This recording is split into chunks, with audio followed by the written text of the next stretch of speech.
Hello दोस्तों, स्वागत है आपका ऑनलाइन क्लासेस 2.0 में। और मैं अभिनिका। आज हम बात करेंगे संविधान के महत्वपूर्ण स्रोतों के बारे में।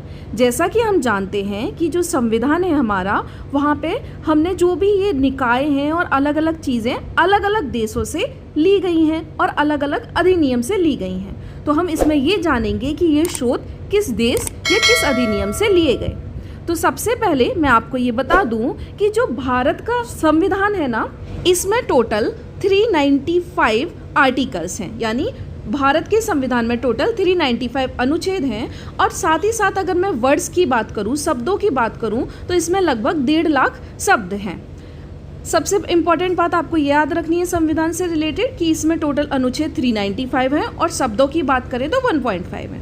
साथ ही साथ इसमें हमको ये भी याद रखना है कि अगर कभी हमसे पूछा जाए कि विश्व में सबसे लार्जेस्ट कॉन्स्टिट्यूशन या संविधान किस देश का है, तो हमारा भारत ही आएगा। चाहे हम बात करें अनुच्छेदों के आधार पर या हम बात करें शब्दों के आधार पर, क्योंकि अनुच्छेदों के आधार पर देखा जाए तो सबसे बड़ा इसलिए क्योंकि हमारे यहाँ अनुच्छेद 395, साथ ही साथ शब्द जो हैं वो 1.5 लाख हैं। ठीक है। अब अगर आप ये क्वेश्चन उठ सकता है तो साथ में एक क्वेश्चन ये भी आ सकता है कि सबसे छोटा संविधान किस देश का है। तो आपको मैं बता दूं, सबसे छोटा संविधान अनुच्छेद के आधार पर अमेरिका का है, क्योंकि वहाँ पर सिर्फ 7 अनुच्छेद से उनका संविधान बना हुआ है। साथ ही साथ अगर हम शब्दों के आधार पर सबसे छोटे संविधान की बात करें तो वो है मोनाको देश का, क्योंकि शब्दों की संख्या में वहाँ पर सिर्फ 3814 शब्द हैं। साथ ही साथ इसमें मैं आपको सबसे एक और चीज़ बात क्लियर कर देती हूँ कि इसमें ये भी पूछा जा सकता है कि विश्व का सबसे नवीनतम संविधान कौन सा है। चूँकि हमने ये बात कर ली सबसे बड़ा कौन सा है अनुच्छेद के आधार पर, शब्द के आधार पर, सबसे छोटा बड़ा ये कर ली, तो सबसे नवीनतम संविधान अगर पूछा जाए तो आप बोलेंगे नेपाल का, क्योंकि ये अभी 20 सितंबर 2015 में ही लागू किया गया। साथ ही साथ इससे इम्पॉर्टेंट एक बात ये भी है कि इससे रिलेटेड जब ये संविधान लाया गया और इसे लागू करने की बात हो रही थी, तो भारत और में जो बिहार है वहाँ पर रहने वाला जो मवेशी लोग हैं उनके बीच में नेपाल के संविधान को लेकर एक बहुत बड़ा विवाद भी हुआ था। अब हम बात कर लेते हैं इसके महत्वपूर्ण स्रोतों के बारे में। तो सबसे पहले देखते हैं भारत शासन अधिनियम 1935। जैसा कि हम जानते हैं कि अपने संविधान का सबसे ज़्यादा भाग हमारा भारत शासन अधिनियम 1935 से लिया गया है। इसमें लगभग 250 अनुच्छेद हमने इस अधिनियम से लिए हैं। और सबसे पहले आती है हमारा न्यायपालिका, यानी जो देश में हमारे न्यायपालिका का सिस्टम है, सुप्रीम कोर्ट का और ये सारा सिस्टम न्यायपालिका का, ये हमने भारत शासन अधिनियम 1935 से लिया है। अब हम बात कर लेते हैं कैग की। कैग क्या होता है? तो इसका मतलब होता है भारत का नियंत्रक एवं महालेखा परीक्षक, और इंग्लिश में हम इसे बोलते हैं controller and auditor general of India. तो ये भी जो है हमने भारत शासन अधिनियम से लिया है। साथ ही साथ लोक सेवा आयोग जो यूपीएससी है वो हमने लिया। अब यूपीएससी से रिलेटेड मैं बता दूं आपको, ये इसके लिए सबसे पहले एक ली आयोग बनाया गया था 1926 में, लेकिन फिर उसके बाद 1935 से यूपीएससी को दोबारा से लाया गया, एक नए इसमें चेंजेस करके इसको दोबारा से लाया गया और लागू किया गया। इसलिए जब भी बात आती है लोक सेवा आयोग की, या तो हम ली आयोग 1926 कहते हैं या फिर वहाँ पर हमारा ऑप्शन में भारत शासन अधिनियम 1935 होता है। साथ ही साथ संघीय व्यवस्था भारत शासन अधिनियम 1935 से ली गई। जो राज्यपाल होते हैं उनका कार्यकाल क्या है और ये सारी चीज़ भी 1935 से ली। और ये जो आपातकालीन उपबंध होते हैं ये भी चीज़ें हमारे 1935 के एक्ट से ली गई है। अब हम बात कर लेते हैं कि अमेरिका देश से क्या क्या सोर्सेज लिए गए हैं हमारे संविधान में। तो सबसे पहले आते हैं मूल अधिकार, या जिन्हें हम मौलिक अधिकार कहते हैं और इंग्लिश में हम इन्हें फंडामेंटल राइट्स कहते हैं। ये मौलिक जो अधिकार हैं इसका सोर्स जैसा कि यूएसए है, ये भाग 3 में दे रखे हैं और इनका अनुच्छेद हमारा 12 से 35 है। ठीक है। अब ये मौलिक अधिकार जो हैं अगर आपसे कभी पूछा जाए कहाँ से लिए गए तो अमेरिका से लिए गए। साथ ही साथ न्याय पुनर्वलोकन, न्यायिक पुनर्वलोकन का मतलब होता है जो भी फैसला सुप्रीम कोर्ट ने सुनाया अगर उन्हें लगता है कि उस टाइम पे जो उनका सबूत दिखाए गए थे वो गलत दिखाए गए, उस आधार पे उन्होंने फैसला दिया था, तो वो सेम उसी केस में अपना फैसला बदल सकते हैं। इसी को कहा जाता है न्यायिक पुनः अवलोकन। और ये जो व्यवस्था है ये भी हमने अमेरिका से ली है। साथ ही साथ इसमें दे रखा है संविधान की सर्वोच्चता, यानी जो हमारा संविधान होगा पूरे भारत में सबसे, अगर सर्वोच्च की बात करें कि सुप्रीम कोर्ट या भारत की सरकार या संविधान, तो इसका ऑप्शन हो जाएगा संविधान। संविधान ही सबसे सर्वोच्च है, ऐसी व्यवस्था हमने अमेरिका से ली। साथ ही साथ नया दे रखा है हमारा निर्वाचित राष्ट्रपति, यानी जो राष्ट्रपति का जो सिस्टम है इलेक्शन का, जो एक इलेक्टोरेट बनाई जाती है और सिंगल ट्रांसफरल वोट के थ्रू जो राष्ट्रपति को निर्वाचित किया जाता है, ये हम विस्तार में जब हम राष्ट्रपति के बारे में पढ़ेंगे तब देखेंगे। तो ये जो राष्ट्रपति का जो एक वोटिंग जो हम करते हैं, निर्वाचन करते हैं, वो पूरा सिस्टम जो है वो भी हमने अमेरिका से लिया है। अब एक वर्ड आता है महाभियोग। महाभियोग में आपको बता देती हूँ, राष्ट्रपति को जब हटाया जाता है तो हटाने की प्रक्रिया राष्ट्रपति को की जा रही है, तो उसके लिए एक वर्ड यूज़ किया जाता है, वो है हमारा महाभियोग। तो ये जो महाभियोग है, ये महाभियोग राष्ट्रपति पे चलाना, यानी राष्ट्रपति को हटाने के लिए एक प्रोसेस करना, वही है महाभियोग। और वो प्रोसेस भी हमने अमेरिका से ली है। साथ ही साथ जो उपराष्ट्रपति का पद है, जैसे कि अमेरिका में उपराष्ट्रपति होते हैं, इसी तरह भारत में एक उपराष्ट्रपति होते हैं, तो उपराष्ट्रपति का पद भी हमने अमेरिका से लिया। अब हम बात कर लेते हैं कनाडा देश से क्या क्या लिया गया है। तो इसमें सबसे इम्पॉर्टेंट जो पूछा जाता है वो यही पूछा जाता है संघात्मक व्यवस्था, यानी कि केंद्र और राज्य के बीच में एक जो व्यवस्था है संघात्मक भी, यानी जो हमारा भारत देश है वो राज्यों का एक संघ है। ये जो व्यवस्था ली गई वो हमने कहाँ से ली? कनाडा से ली।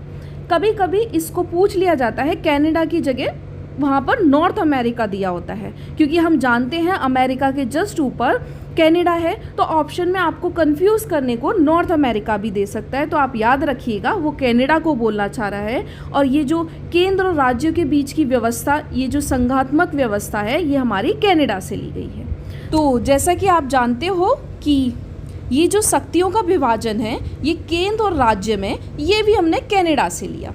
अच्छा, इसके लिए हमारे यहाँ एक सूची है, अनुसूची है, वो हमारी है 7वीं अनुसूची। उसी में हमारा ये दे रखा है कि राज्य और केंद्र के बीच कौन सी शक्तियों का विभाजन होगा। आपको बता दूं मैं कि जो हमारा 246 अनुच्छेद है उसमें संघ, राज्य व समवर्ती सूची के बारे में दे रखा है। ठीक है, साथ ही साथ 246 का 1 जो है वो संघ सूची, मतलब जो केंद्र के काम होंगे उनसे रिलेटेड बात करता है। 246 का जो 2 है वो सब क्लॉज 2 जो है वो हमारा समवर्ती सूची, मतलब कि जो काम केंद्र और राज्य दोनों के होंगे उनके बारे में बात करता है। जबकि 246 का जो सब क्लॉज 3 है वो राज्य सूची के बारे में बात करता है। केंद्र का काम सिर्फ जो केंद्र ही फैसले ले सकता है, जैसे रक्षा से रिलेटेड, विदेश मामलों से रिलेटेड, रेल मंत्रालय आपने सुना होगा, भारत रेल मंत्रालय होता है, कोई राज्य के अलग अलग नहीं होते हैं, परमाणु से रिलेटेड, अंतरिक्ष से रिलेटेड, तो ये जो होगी ये केंद्र की शक्ति होगी। हम अगर समवर्ती सूची की बात करें तो इसके अंदर हमारी शिक्षा, वन एवं वन्य जीव आ सकता है, और जनसंख्या नियंत्रण परिवार योजनाएं जो चलाई जाती हैं उनके बारे में आ सकता है। वहीं अगर इससे रिलेटेड हम राज्य सूची की बात करें कि राज्य सूची के क्या कार्य होते हैं, तो उसमें हम कृषि, जल संसाधन, पुलिस, स्वास्थ्य, स्वच्छता और टोल टैक्स, इससे रिलेटेड बात कर सकते हैं। अब एक नई चीज़ जो जोड़ी गई वो थी हमारी अपशिष्ट शक्तियाँ। अपशिष्ट शक्तियाँ बाद में जोड़ी गई, ये हमारा अनुच्छेद 248 के अंदर आती है, और ये भी हमने कनाडा से ली है। तो इसमें क्या होता है, ऐसे मामले जो ना केंद्र के हैं, जो ना राज्य सूची में रखे गए, ना वो जो समवर्ती सूची में रखे गए, वो रखे गए अपशिष्ट सूची में। तो जैसे ऐसे मामले कौन से होते हैं, जैसे हार्डवेयर, सॉफ्टवेयर, आईटी अधिनियम 2000 से रिलेटेड, ये सारे हमारे अपशिष्ट शक्तियों में आते हैं, तो ये एक अलग सूची में रखे गए हैं। तो ये जो सारी चीज़ हमने बात करी ये हमने कनाडा देश से ली थी। अब हम बात कर लेते हैं कि हमने ब्रिटेन से अपने संविधान में क्या ऐड किया है। तो सबसे पहले आती है संसदीय शासन व्यवस्था। जैसे हमारे भारत में 3 चीज़ संसद में ऐड की जाती हैं तब हमारा संसद कहलाता है, जिसमें राज्यसभा आएगा, राष्ट्रपति आएंगे और लोकसभा आएगी। ठीक है। वहीं अगर मैं ब्रिटेन की बात करूं तो उनके संसद में हाउस ऑफ कॉमन, मतलब जो जनता का सदन होता है, जिसको एक तरीके से हम बोलें जो हमारे लोकसभा की तरह वहाँ कार्यरत है। साथ ही साथ हाउस ऑफ लॉर्ड होता है वहाँ पे, जो वहाँ का उच्च सदन होता है, जैसा अपने यहाँ पे राज्यसभा है। और साथ ही साथ जिस तरह अपने यहाँ राष्ट्रपति होते हैं, उनके यहाँ क्वीन होता है, और क्वीन ही एज अ प्रेसिडेंट वहाँ पे वर्क करता है। बस अंतर हमारे यहाँ यह है कि हमारे यहाँ राष्ट्रपति है और उनके यहाँ क्वीन है। ये अंतर इसलिए आ जाता है क्योंकि उनका जो है वो हेरिडिटी सिस्टम है, मतलब क्वीन से के बाद जो उनकी नेक्स्ट जनरेशन होगी वही क्वीन बनेगी वहाँ पे और प्रिंस बनेंगे, ऐसा इसलिए आ जाता है। बाकी जो ये संसदीय व्यवस्था है ये सेम भारत की ब्रिटेन से है। अब बात कर लेते हैं जो संसद में विशेष अधिकार दिए जाते हैं, ये भी जो हमने हैं ब्रिटेन से लिए हैं। साथ ही साथ विधि का शासन ये भी लिया है। अब बात करते हैं एकल नागरिकता की, मतलब एक सिंगल सिटीजनशिप। भारत में अगर भारत की नागरिकता है तो हम किसी और देश की नागरिकता नहीं ले सकते, ऐसा ही सेम ब्रिटेन है। जबकि जो हमारा अमेरिका है वहाँ पे ऐसा नहीं है, वहाँ पे दोहरी नागरिकता की है, वहाँ पे देश की और राज्यों की अलग अलग नागरिकता होती है। इसलिए ये जो एकल नागरिकता वाला सिस्टम है ये भी हमने ब्रिटेन से लिया। साथ ही साथ जो मंत्रिमंडल की व्यवस्था होती है कि ये जो पूरा सिस्टम होता है मंत्रिमंडल का, जिसमें अलग अलग मंत्री, विधायी और ये सारी व्यवस्था होती है, ये भी हमने ब्रिटेन से लिया है। और केंद्र और राज्यों में जो राज्यपाल नियुक्त किए जाते हैं ये भी हमने ब्रिटेन से ही लिया है। अब बात कर लेते हैं कि हमने दक्षिण अफ्रीका से क्या लिया। तो सबसे इम्पॉर्टेंट चीज़ जो हमने दक्षिण अफ्रीका से ली है वो हमारी है संविधान संशोधन। ये जो संविधान संशोधन है, जैसा कि हमको पता है हमारे भाग 20 में है और आर्टिकल इससे रिलेटेड 368 है। ठीक है। अब इससे रिलेटेड एक आपको एक छोटी सी बात बता देती हूँ कि कुछ लोग द्वारा जब ये संविधान संशोधन जैसी प्रक्रिया लाई जा रही थी, कुछ लोगों ने तब कहा था कि संविधान में जो संशोधन की यानी चेंजेस करने की प्रक्रिया होनी चाहिए वो कठोर होनी चाहिए। ठीक है। जबकि कुछ लोगों का ये कहना था कि नहीं, थोड़ा इजी होनी चाहिए, थोड़ी लचीली होनी चाहिए। अच्छा, तो ये किस किस ने कहा ये भी जान लेते हैं। कठोर प्रक्रिया चाहते थे कि संविधान में चेंजेस हो तो ये प्रक्रिया एक कठोर हो। इसके फेवर में जो थे वो थे गोपाल कृष्ण अयंगर और कृष्ण स्वामी अय्यर। जबकि लचीली व्यवस्था चाहते थे पंडित जवाहरलाल नेहरू। तो इसका एक बीच का रास्ता निकाला गया और हमारे यहाँ जो संविधान संशोधन यानी संविधान में जो चेंज करने की प्रक्रिया है वो एक मिश्रित प्रक्रिया है, जिसको हम फुलटन पद्धति कहते हैं। तो अब हमारे यहाँ जो संविधान संशोधन की एक संविधान में जो भी चेंजेस किए जाते हैं वो एक ना ही लचीली और ना ही कठोर व्यवस्था होकर ये एक फुलटन पद्धति के थ्रू एक मिश्रित व्यवस्था है। और ये जो संविधान संशोधन में चेंजेस करने की प्रक्रिया थी ये हमने ली थी दक्षिण अफ्रीका से। अब इसी में हम जान लेते हैं राज्यसभा के सदस्यों का निर्वाचन। जिस तरह हम राज्यसभा में निर्वाचन करते हैं वहाँ के सदस्यों का, ये भी 2 इम्पॉर्टेंट प्रक्रिया हमने दक्षिण अफ्रीका से ली है।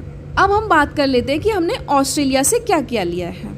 तो जैसा कि हमने लास्ट में ये पढ़ा कि हमने कनाडा से अपशिष्ट सूची ली थी, ठीक है, उसी तरह जो समवर्ती सूची है वो हमने ऑस्ट्रेलिया से ली है। मतलब जो केंद्र और राज्यों में शक्तियों का विभाजन होता है उसमें से कुछ ऐसी होती हैं जो केंद्र और राज्य दोनों मिलजुल के लेते हैं, उसको हम समवर्ती सूची बोल देते हैं। और वो समवर्ती सूची हमने ऑस्ट्रेलिया से ली है। ठीक है। साथ ही साथ यहाँ पर दे रखा है संयुक्त अधिवेशन। ये हमारा किससे रिलेटेड है मैं आपको बता दूं कि जैसा कि हम जानते हैं कि हमारे यहाँ जो विधेयक होते हैं, बिल लाए जाते हैं, वो 2 तरह के होते हैं। एक तो साधारण विधेयक होता है जनरली, और एक धन विधेयक होता है। तो जो धन विधेयक होता है उसमें कोई संयुक्त अधिवेशन की बैठक नहीं की जाती है, लेकिन जो साधारण विधेयक होता है ना वहाँ पर ये व्यवस्था होती है। क्या होता है वहाँ पर कि अगर मान लो कोई भी विधेयक या बिल एक सदन से पास हो जाए और दूसरे सदन से पास ना हो पाए तो उसके लिए राष्ट्रपति एक संयुक्त अधिवेशन या संयुक्त बैठक की मांग कर सकते हैं और बुला सकते हैं। लेकिन सिर्फ राष्ट्रपति उसको बुलाएंगे, बाकी उसकी जो अध्यक्षता है वो लोकसभा का स्पीकर करता है। तो साथ ही साथ व्यापार, वाणिज्य एवं समागम की स्वतंत्रता ये भी हमने ऑस्ट्रेलिया से ली। अब बात करते हैं कि आयरलैंड देश से हमने क्या लिया। तो जैसा कि हमको पता है, सबसे इम्पॉर्टेंट चीज़ आयरलैंड देश से ली गई है राज्य के नीति निर्देशक तत्व, और ये हमारे किस में दे रखे हैं, भाग 4 में, और इससे रिलेटेड अनुच्छेद 36 से लेकर 51 होता है। ठीक है, तो ये जो राज्य को आर्थिक, लोकतंत्र, प्रजातंत्र की स्थापना करना होता है, मतलब एक राज्य के अंदर इन सारे मामलों से रिलेटेड नीतियाँ बनाई जाती हैं। और अगर मैं इजी वे में बोलूँ तो सिर्फ कल्याणकारी राज्यों की स्थापना करना, आर्थिक, लोकतंत्र और प्रजातंत्र की भी साथ ही साथ स्थापना करना, ये काम होता है डीपीएसपी का। और जो हमने कहाँ से लिया है इंपॉर्टेंट चीज़, आयरलैंड से। साथ में जो राज्यसभा में मनोनयन राष्ट्रपति द्वारा किया जाता है लोगों को, जो हमारी राज्यसभा होती है उसमें कुछ लोग तो चुन के आते हैं जिनका निर्वाचन होता है, लेकिन कुछ जो है मनोनीत होते हैं। तो जो मनोनीत की प्रक्रिया है जो राष्ट्रपति करते हैं राज्यसभा में, वो भी चीज़ हमने आयरलैंड से ली है। साथ ही साथ जर्मनी से देख लेते हैं हमने क्या लिया। तो आपातकाल के समय, जैसा हमें पता है कि इमरजेंसी के टाइम पे जो मूल अधिकार होते हैं, कहीं आने का, जाने का या इकट्ठा होने का, ये सारे जो मूल अधिकार होते हैं उनको समाप्त कर दिया जाता है। ऐसी व्यवस्था हमने जर्मनी से ली। अब बात करते हैं रसिया से। रसिया से सबसे इम्पॉर्टेंट चीज़ जो हमने ली है वो लिए हैं मौलिक कर्तव्य। मौलिक कर्तव्य जो हमारे 42वें संविधान संशोधन 1976 के थ्रू जोड़े गए थे, लेकिन आप याद रखें तब तक सिर्फ 10 ही जोड़े गए थे। ठीक है, और 11वां जो मौलिक कर्तव्य है वो हमारा 86वां संविधान संशोधन 2002 में जोड़ा गया। तो सबसे इंपॉर्टेंट चीज़ की सबसे पहले याद रखना कि 10 जो हैं वो टोटल जो हमारे मौलिक कर्तव्य हैं वो हैं हमारे 11। ठीक है, 10 जोड़े गए थे 42वें संविधान संशोधन 1976, और जो 11वां वाला है वो जोड़ा गया था हमारा 86वां संविधान संशोधन 2002 में। मौलिक कर्तव्य या मूल कर्तव्य हैं, ये व्यवस्था हमने जो ली ये रशिया से ली। बाकी एक चीज़ बचती है कि हमने फ्रांस से कहाँ क्या क्या लिया। तो जो समानता है, स्वतंत्रता है, बंधुत्व है, गणतंत्र है, ये सारी चीज़ें हमने फ्रांस से ली गई हैं। और आपको अगर हमारा ये वीडियो पसंद आया हो तो प्लीज़ लाइक करें, शेयर करें एंड कमेंट करें। Thank you so much.